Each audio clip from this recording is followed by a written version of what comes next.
Welcome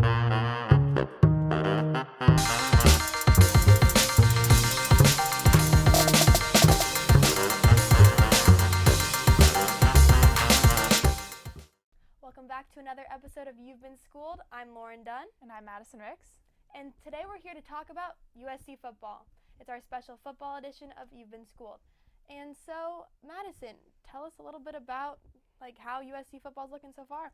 Yeah, we have the spring game coming up on Saturday, and coming from a long, successful season last year with the Rose Bowl win as the last game against Penn State, the USC is looking strong coming into 2017. Definitely. I mean, they're riding a 9-game winning streak, which is super impressive. Hopefully they can build on that. They were perfect at home last season, which is the first time since 2008, so that's also a big accomplishment. So everyone has big expectations. Yeah, a lot of people questioned putting Clay Helton in as his first season as USC head coach, but he's really stepped up, and his decision to take out Max Brown and put Sam Darnold in as the number one starter was definitely successful for the Trojans. Unfortunately not for Max Brown, but yes. It worked out for the Trojans. Definitely. I think we have a quote here from Coach Helton addressing what happened with the team. He says, "We understand the expectations at USC are high, especially after the successful season we had last year. We welcome those expectations. Just like every year, we will enter the 2017 season with the expectation of winning the Pac-12 championship. We have a group of players and coaches here that can do that. This is the 125th USC football team, and we expect great things this season." So I think that says it all. I mean, with a really competitive schedule we're seeing, can you tell me more about that? Definitely. USC is starting out by playing Western Michigan and then Stanford and Texas. And it's interesting because this year they have no games against a national title contender. So last year they had to start out against Alabama, and they often play UW, but this year it's looking different, and there's no bye week, which is the first time this has happened since 1995. That could be a huge detriment to the team, I feel like, because they're not going to have time to recover throughout the week. If they get injuries, they're in big trouble. Definitely. It's definitely going to be tough, but I think they can push through. It'll just make them stronger with the extra game experience. Definitely. So we talked to a few USC football players to get their take on how spring practice is going and their expectations for the season. Well, I'm excited for the Saturday. We have a spring game, and we get our Rose Bowl rings, so I'm excited for that. And then, getting back to being, I think, number 3 in the country, start of the season, so that's exciting. So, football's coming up, and, I'm just ready. Big takeaways, like I said earlier, just effort. I think we have a super young team going into the season, so everyone's just trying to get in the playbook, get upstairs, do extra film, and that's probably the biggest takeaway right now. Just the biggest goal is just to get better every day and do better than last year. A day that you don't improve is a day lost. So as long as we improve every day, and as long as I improve every day, that's a win in my book. That brotherhood. When you got us all together, it's jokes off the field. It's just fun, comedy, and then of course when we're on the field, it's business. But at the same time, it's still fun. Who are the biggest jokesters on the team? Biggest jokesters? Well, you got J-Bo for one. Jalen from Sarah, and then you got Akili Ross. Oh man, he's comedy. And then a few other guys here and there, but everybody's funny in their own way. Do you see a national championship in our future? I don't like to make early predictions, but we're looking good out there. We're making big plays and executing. It was great to hear the players' take on this upcoming 2017 season. And Lauren, what do we have to look forward to from the returners? You can't talk about USC without talking about Sam Darnold. He had a great season last year as a freshman. He came out of the season with 3,086 yards, 31 touchdowns, 9 interceptions in 2016 alone. And he didn't even start the season, so that's even just playing the eight or so games that he was in. So that's remarkable. He's won so many awards, and he's a top contender for the Heisman Trophy for sure. Definitely. He has a lot of pressure on him this season, a lot of expectations going in. And even though we've lost Dory Jackson, it would be a huge detriment to USC.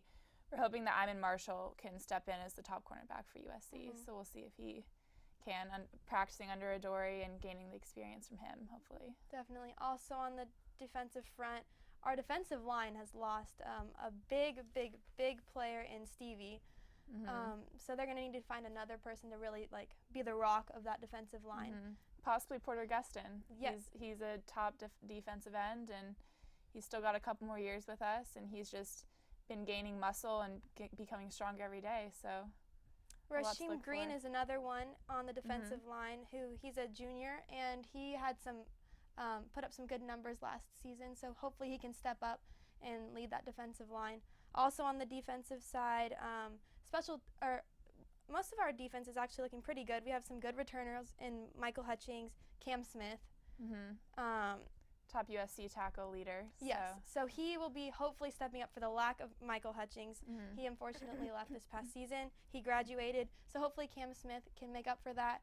And we have a lot of good talent coming up, so hopefully they can fill in that other spot. The difficult thing is Adoree Jackson played both offense, defense, and special teams, so that's 3 positions that we need to have filled by his loss. So hopefully on the offensive end, Ronald Jones, last year he led USC in rushing yards with 1,082 yards and 12 touchdowns, so hopefully he can help take Adoree's place in that respect. Definitely. We also have some other talented ones in Akasi Drake Ware, Dominic Davis. These are all, I think, going to be names you're going to be hearing a lot in the Coliseum this season, for sure. Definitely. And aside from running backs, our offensive line is also a little weak. We lost 3 huge powerhouses in Zach Banner was a big one. Yeah. Who else? Chad Wheeler and Damian Mama. These are all literally big guys up front.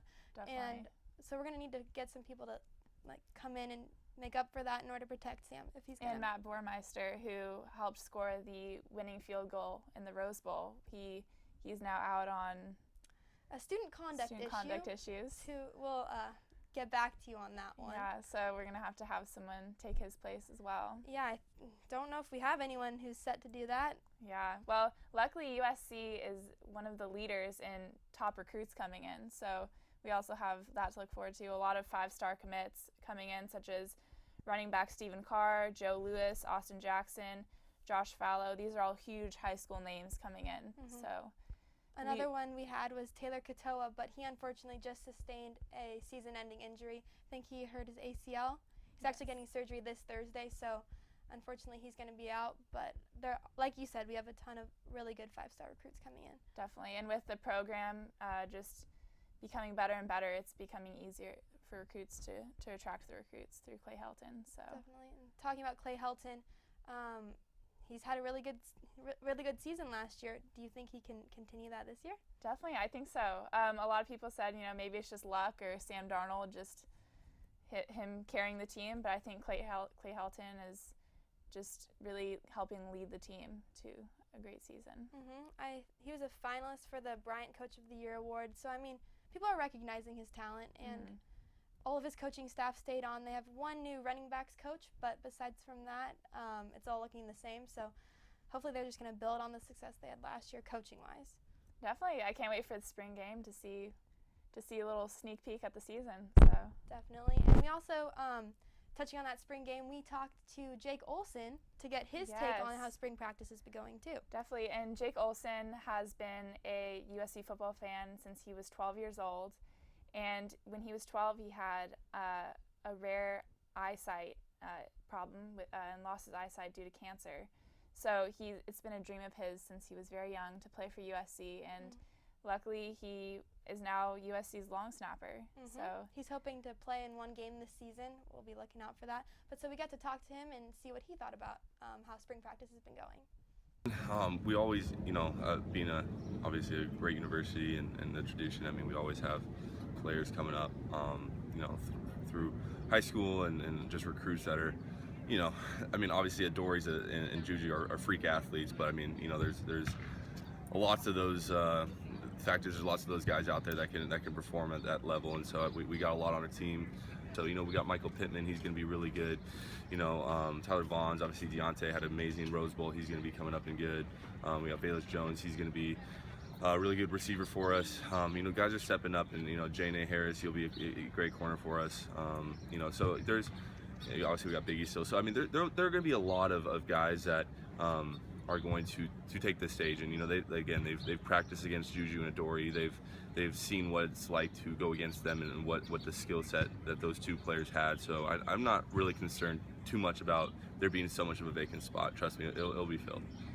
And can you maybe describe spring practice and the energy? Yeah, so it's been really a lot of good energy. It's been very physical. Guys are really playing hard. Coach Helton continues to show us plays that if you didn't know better, you would think were a game. Just the level of speed and the intensity and the athleticism and physicality of it.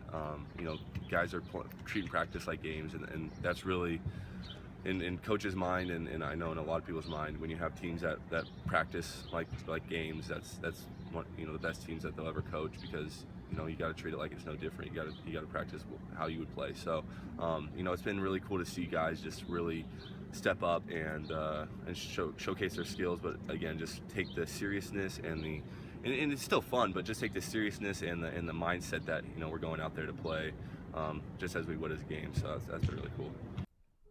And now for our next segment, we like to call it yay or nay. So we say a statement and say whether we agree or disagree with it. So to start us off, will USC win the Pac-12 this year? I'm going to say nay. Because I think that with the losses of Adoree Jackson and Juju Smith-Schuster, who helped carry this USC football team, I think that other teams such as Stanford, Washington State, they will all also still be strong. I know Stanford's losing Christian McCaffrey, but that they just have such a strong program that I think they'll be hard to beat this year. Well, I'm going to have to disagree with you on that and say yay. I do think USC is going to win the Pac-12. I mean, they defeated both Washington and Colorado, the two teams who played for the Pac-12 championship. So that's got to say something. Yes, USC is losing some key players in Juju and Adoree and Zach Banner and all of those really talented players, but some of our positions are very deep still. We have Ronald Jones. We have Cam Smith. We have these really talented players who are going to act as leaders and encourage the newbies to play up to their standards. So I think we have a shot at the Pac-12 for sure. So for our next statement, Sam Darnold is going to win the Heisman Trophy. I'm going to say yay. Because Sam Darnold right now is the talk of the town. He had an amazing clutch victory in the Rose Bowl. For a freshman, he is so calm and poised and composed during games, and he definitely leads this USC team. And just with these extra games under his belt throughout the season, I think he will just become better and better each game. I agree with you on some of those points, but I'm going to have to say nay. I don't think Sam Darnold is going to win the Heisman Trophy this year. He's really young. I mean, he's just a sophomore. Yes, he's super talented, but he's not even going in ranked as the #1 QB. Baker Mayfield of Oklahoma is going in as the #1 quarterback.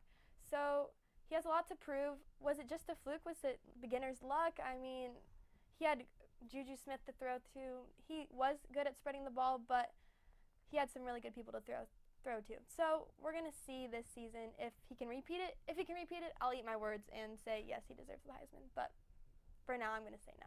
All right. And then our final statement, Adoree and Juju were right to leave early for the draft. I'm going to say yay.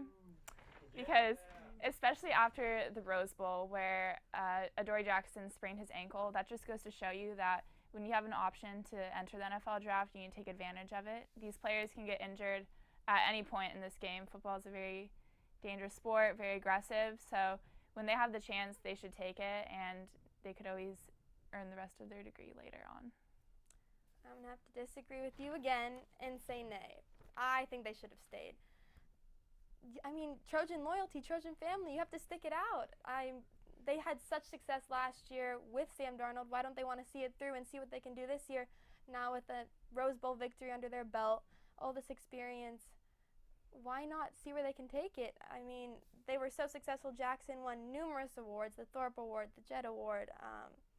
Both of them were All-Americans. I mean, why not see what they can do with another year of experience?